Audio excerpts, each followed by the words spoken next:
ഇനി നമ്മൾ പതിവ് സെഗ്മെന്റിലേക്കാണ്, ബിസിനസ് വാർത്തകളിലേക്കാണ് കടക്കാൻ പോകുന്നത്. മാർക്കറ്റ് വ്യൂവുമായി പ്രേക്ഷകർക്കൊപ്പം സൂര്യശ്രീ എത്തും. സൂര്യശ്രീയിലേക്ക്. DBFS മാർക്കറ്റ് വ്യൂ സമർപ്പിക്കുന്നത് DBFS wealth management and non banking finance.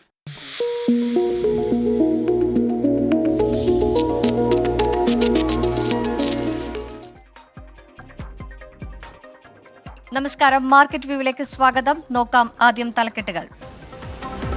രാജ്യത്തെ ഓഹരി വിപണികൾ ഉണർവിൽ, വ്യാപാരം തുടരുന്നു.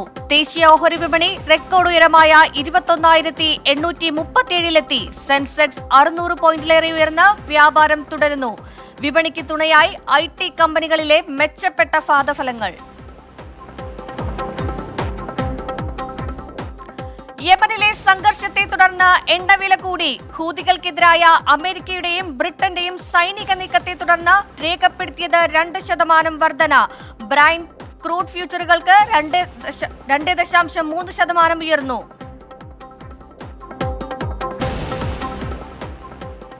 വിമാന ടിക്കറ്റ് നിരക്കുകൾ ഉയരാൻ സാധ്യത. പൈലറ്റുമാരുടെ അധിക വിശ്രമവും ഡ്യൂട്ടി കാലയളവും സംബന്ധിച്ച പുതിയ നിയമങ്ങൾ ചെലവ് കൂട്ടുമെന്ന് സൂചന.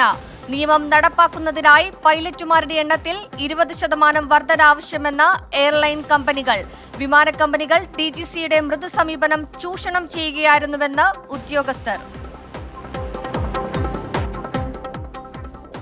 $100 കോടി ക്ലബിലേക്ക് തിരിച്ചെത്തി Mukesh Ambani. Reliance industries limited ഓഹരി വില ഉയർന്നത് ആസ്തി കൂട്ടി. ഓഹരി വില ഉയർന്നതോടെ റിലയൻസ് ആസ്തി 2.8 ബില്യൺ ഉയർന്ന $101.8 ബില്യൺ ആയി.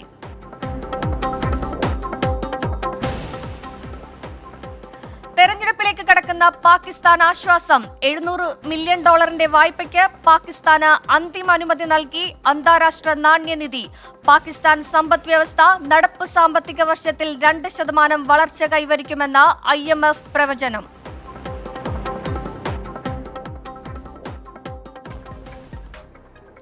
ഇതൊക്കെയാണ് ഇന്നത്തെ പ്രധാനപ്പെട്ട ബിസിനസ് ഹെഡ്ലൈൻസ്. ഇനി നമുക്ക് വിപണിയുടെ ഒരു ട്രെൻഡിലേക്ക് പോകാം. ഓഹരി വിപണിയെ സംബന്ധിച്ച് ഇന്നൊരു കുതിച്ചുചാട്ടത്തിന്റെ ദിവസമാണ്. രാവിലെ ഉണ്ടായിരുന്ന ആ ഉണർവ് ഇപ്പോഴും ഓഹരി വിപണിയിൽ നമുക്ക് പ്രകടമായി തന്നെ കാണാനായിട്ട് സാധിക്കും. നാഷണൽ സ്റ്റോക്ക് എക്സ്ചേഞ്ചിന്റെ സൂചികയായ നിഫ്റ്റി റെക്കോർഡ് ഭേദിച്ചാണ്, റെക്കോർഡ് ഉയരത്തിലാണ് വ്യാപാരം നടക്കുന്നത്. നിലവിൽ നിഫ്റ്റിയിൽ വ്യാപാരം നടക്കുന്നത്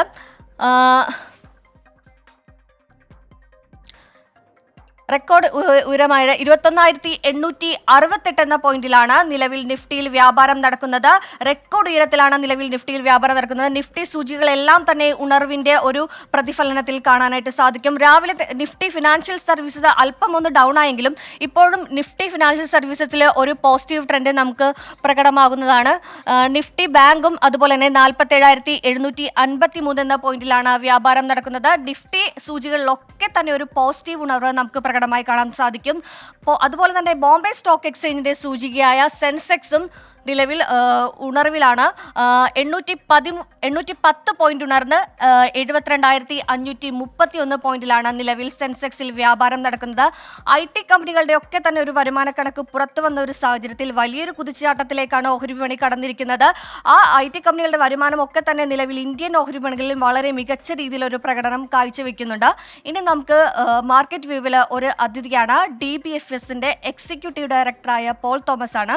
നിലവിൽ രാവിലെ കണ്ട ഒരു ഉണർവ് ഇപ്പോഴും വിപണികളിൽ നമുക്ക് റിഫ്ലക്ട് ചെയ്ത് കാണാനായിട്ട് സാധിക്കുന്നുണ്ട്. സെൻസെക്സും ആണെങ്കിലും നിഫ്റ്റി ആണെങ്കിലും റെക്കോർഡ് ഉയരത്തിലാണ് വ്യാപാരം നടക്കുന്നത്.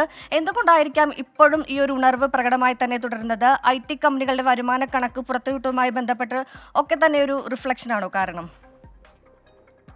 അതെ, കാരണം ഇന്നലെ പ്രധാനപ്പെട്ട 2 കമ്പനികളുടെ, അതായത് ഇൻഫോസിസിന്റെ TCSന്റെ റിസൾട്ടുകൾ വന്നത് പ്രതീക്ഷിച്ചതിനേക്കാളും മെച്ചപ്പെട്ട ഒരു റിസൾട്ടാണ് അവർ കാഴ്ചവെച്ചത്. അതുകൊണ്ട് തന്നെ ഇന്ന് കാലത്ത് തന്നെ മാർക്കറ്റിൽ എല്ലാ IT കമ്പനികളും ഏകദേശം TCS 4% ഉയർന്നപ്പോൾ ഇൻഫോസിസ് 7.5% ഉയരത്തിലാണ്, Wipro 4%, tech Mahindra 4.5%, HCL tech 3%. ഇങ്ങനെ ഈ രീതിയിൽ എല്ലാ IT കമ്പനികളും ഉയരത്തിലാണ് ഇപ്പോൾ ട്രേഡ് നടക്കുന്നത്. നിഫ്റ്റി IT ഏകദേശം 5% ഉയരത്തിലാണ് നിൽക്കുന്നത്. അപ്പോൾ ഈ IT സെക്ടറാണ് ഇന്ന് ഈ മാർക്കറ്റിനെ ലീഡ് ചെയ്തുകൊണ്ടിരിക്കുന്നത്. പിന്നെ മറ്റൊരു കാര്യം, മാർക്കറ്റിൽ ഒന്ന് താഴെ പോകും എന്നുള്ള പ്രതീക്ഷയിൽ ഒരു ഷോർട്ട് മാർക്കറ്റിൽ ഉണ്ടായിരുന്നു. ആ ഷോർട്ട് കവറിങ്ങും കൂടെ ഈ മാർക്കറ്റ് കാലത്ത് വന്ന ഉണർവ് വീണ്ടും ഉയരാനുള്ള ഒരു കാരണം ഷോർട്ട് കവറിങ്ങും കൂടിയാണ്. ഇത് ഓൾ ടൈം ഹൈ ആയിരുന്ന 21,834 കവർ ചെയ്ത് മുമ്പോട്ട് പോകുന്നുണ്ട്. 23,000 വരെ ഈ നിഫ്റ്റി മുന്നോട്ട് പോകാനുള്ള സാധ്യതകളാണ് കാണുന്നത് വരുന്ന ദിവസങ്ങളിൽ.